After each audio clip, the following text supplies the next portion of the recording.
Okay, so yesterday, my younger brother, who has been staying in this room for over 2 years,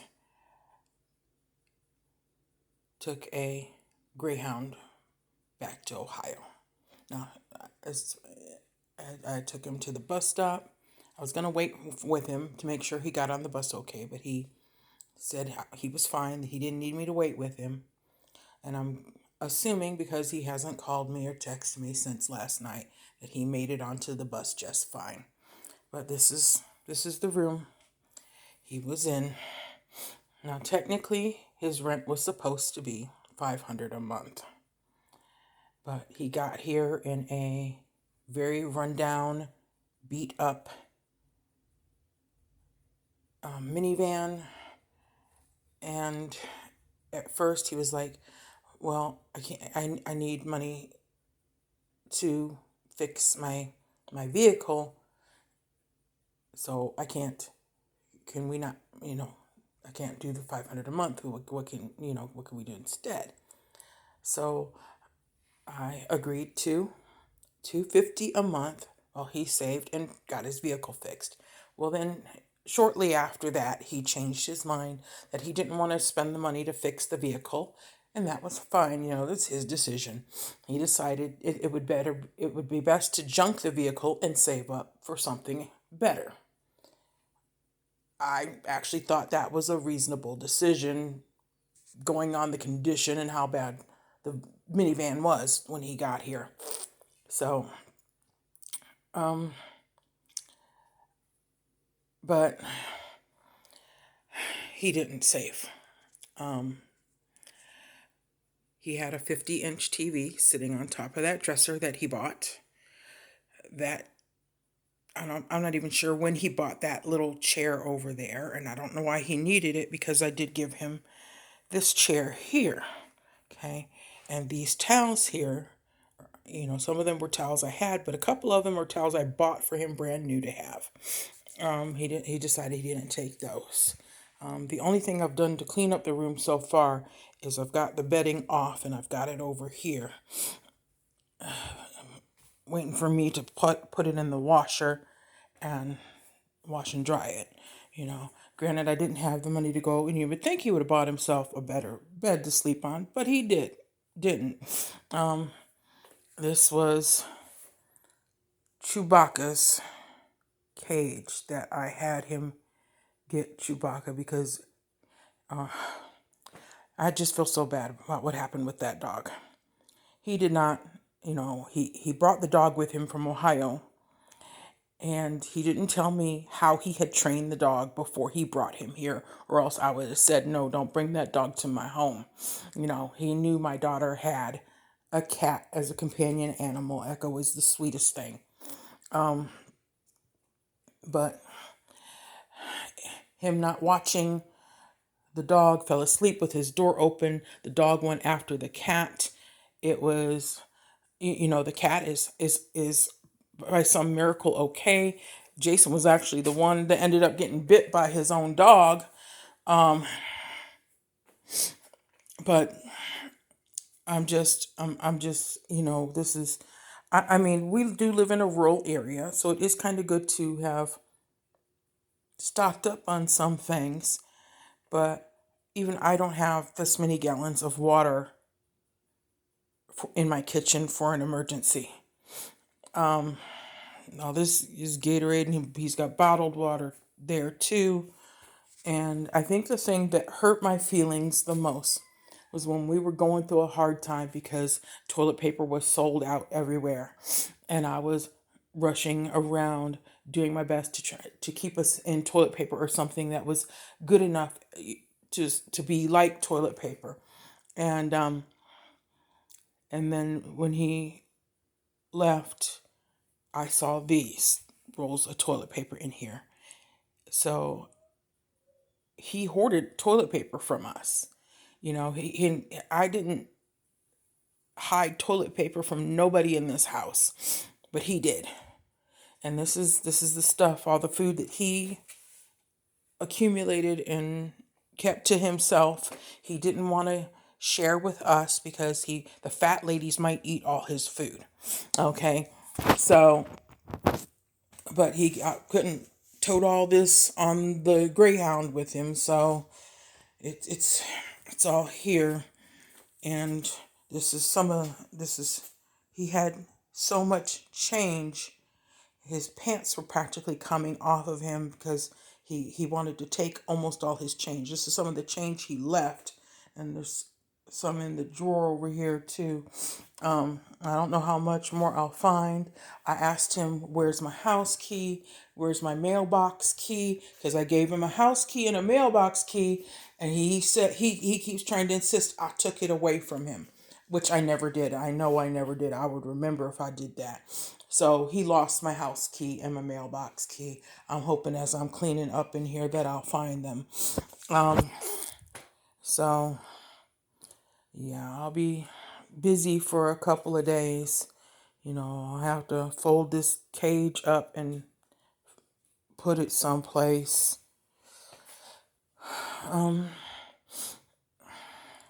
Yeah. Yeah, and I'm gonna have to do this around working full time. I can't expect Cherokee to come in here and clean up behind him because, you know, she didn't get us, she didn't, he's not her brother, he's her uncle, and it's not her fault he turned out to be such an irresponsible pain in the butt. I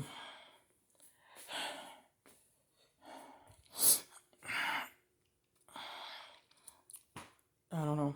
I'm just, I'm just, you know, I'm just like, okay, this is a hard lesson learned. Sometimes you just can't help somebody. You might want to, you might love them to death, but sometimes no matter how much you love someone, you can't help them.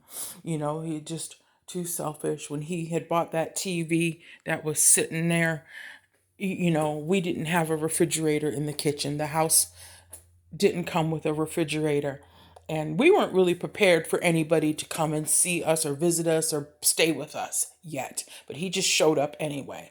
You know, and the money he spent to buy that TV, he could have bought an apartment size refrigerator for the kitchen.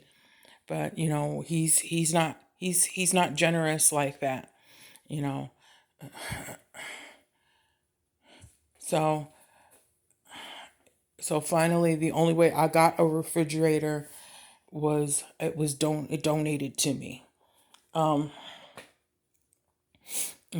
been struggling. I just got promoted to full time. I just finished my first full week of full time for my promotion, and the rest of the time I was stuck in basically part time peon hell, and trying to take care of us with that. And and people, just get a second job. You don't understand. My daughter is autistic, and she's basically a full time job by herself, and and she's pretty high, and she's very high functioning, and but she still doesn't drive. She's learning to drive. And I hope she's gonna take the driver's test in a couple of months here.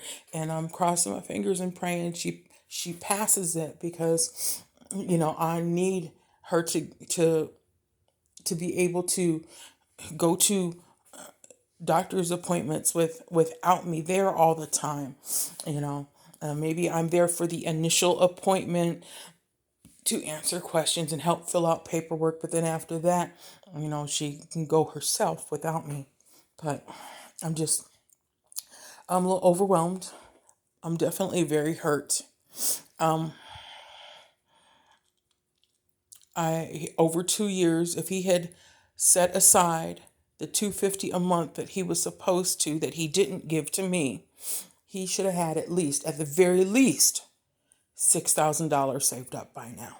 But I know he didn't save nothing. If he didn't spend it at the weed store, then he spent it on clothes. When he came here, he didn't have very many clothes. He basically just had one duffel bag of clothes and that was it. But when he left here, before he left here, he had to buy two big cases of luggage to pack the clothes that he had accumulated while he was here. And then he admitted to me he had to throw some away out in the trash because he didn't have enough room to take them all. And he had accumulated a bunch of stuff he wasn't even wearing. And he left with a brand new pair of Nikes on his feet. And I just, yeah, all I can think is, he can't come to me for help ever again. Not like this. No, this is not the first time I've tried to help him, but this was, I think, the worst. And I think the worst part about it was, like, he had tried to sign up and get into housing here in Nevada, and there's a lot of homeless people here in Nevada. There's all kinds of people that have been on that list ahead of him for years.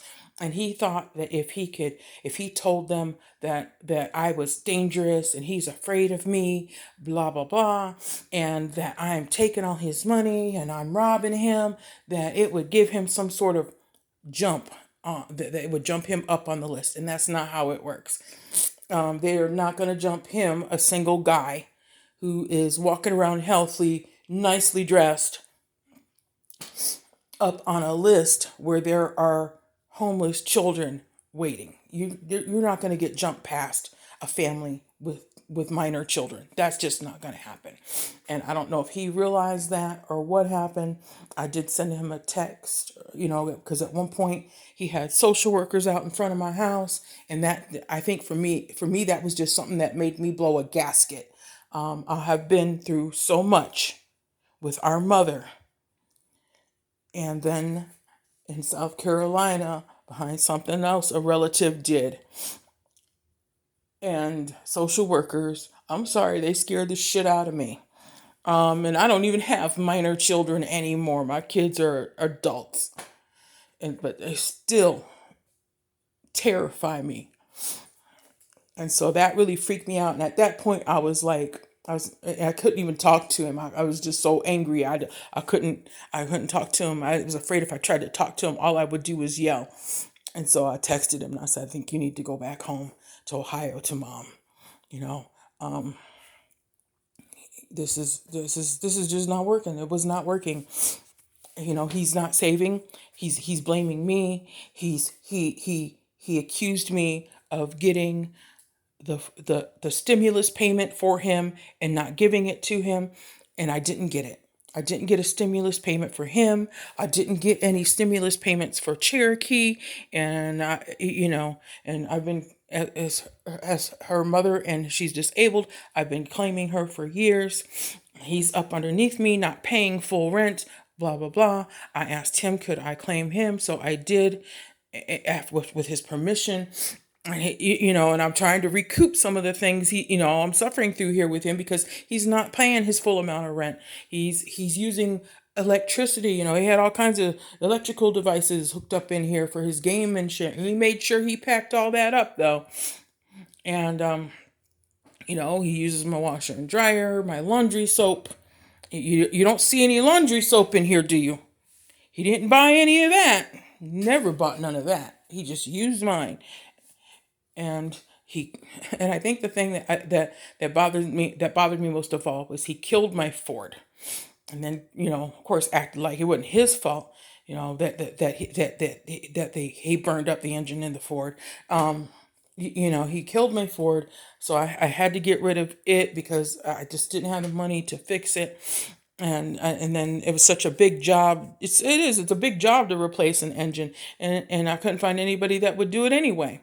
And then one of the other things he did that was real hurtful to me and Cherokee, we're going through a hard time. I'm trying to, keep everybody fed and whatnot, because, and keep the roof over the head and pay all the bills. And I was having a hard time. And because one, he's not paying me the full amount of rent he's supposed to. So I was at work and I was crying because something had happened, an emergency with one of the vehicles, and I had to spend money to fix a vehicle, and I didn't have money for groceries. So my boss gave me some money for groceries. And I tucked it in my wallet real carefully, tucked it down deep. So there was no way it could have fell out or anything like that. And I was waiting for the opportunity to get to the grocery store. So, and I think it took it was a few days later before I finally was going to be able to get to the grocery store. And I went to sit down, check the money he gave me, and maybe and add a few dollars to it that I found in my room, and it was gone. It was gone, and I knew there was no way. It just fell out of there, and I was upset. Cherokee did nothing but try to comfort me. It's okay, Mom. We're gonna be okay. And it was just an accident. You lost it. That happens. We're gonna be okay. Jason, this is how he told on himself. He comes to me, and I'm in my room by myself trying to cool down.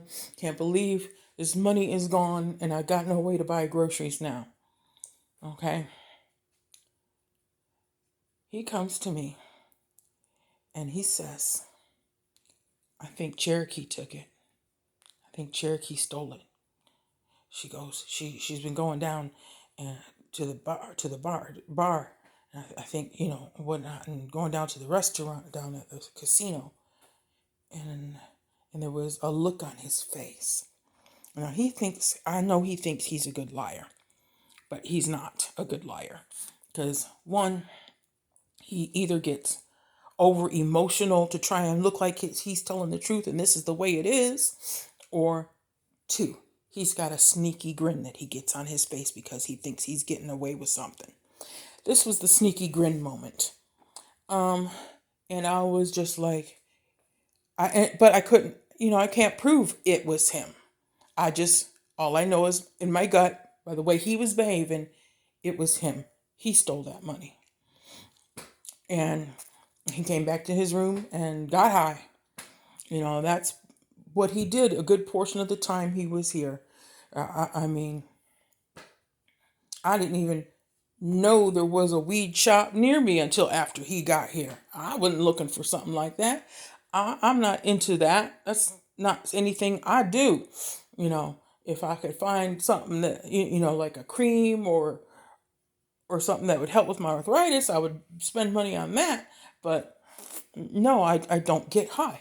And that's, I did my little experimentation in my early teens, learned that it wasn't for me, and I've left that shit alone ever since. But, so whatever. He says he's going back to Ohio to help Mom. Whatever he's telling himself, fine. Maybe she bribed him to come back. I don't know. Either maybe she did like she did when he was in South Carolina and offered to buy him a car if he comes back. That's something he would go back for, and or maybe I don't know what else. Maybe she just offered to give him a couple of $1,000s. I don't know. I mean, she'd do something like that. She's done it before, and I'm just like tired. I'm tired, and I ain't got time for this, and I am just not looking forward to coming in here and trying to organize some of this. I think most of the stuff I'm just gonna have to stack in the closet for now because I ain't got room in my kitchen for all of this. And again, hoarded toilet paper when we were needing it to himself. You know, just I knew he was a selfish person who was very much an instant gratification person. He's not somebody who can delay gratification or in any way, shape, or form. So, but he still has managed to shock me with the lengths of his selfishness, and I'm just gonna go and lay back down. I think for a little bit because I woke up with a pain in my back, and took a bath to try and help it. But we'll see how this goes. It's back to being me and Cherokee, and I'm looking forward to us getting back to our normal quiet existence that we had before he came here. All right. Peace.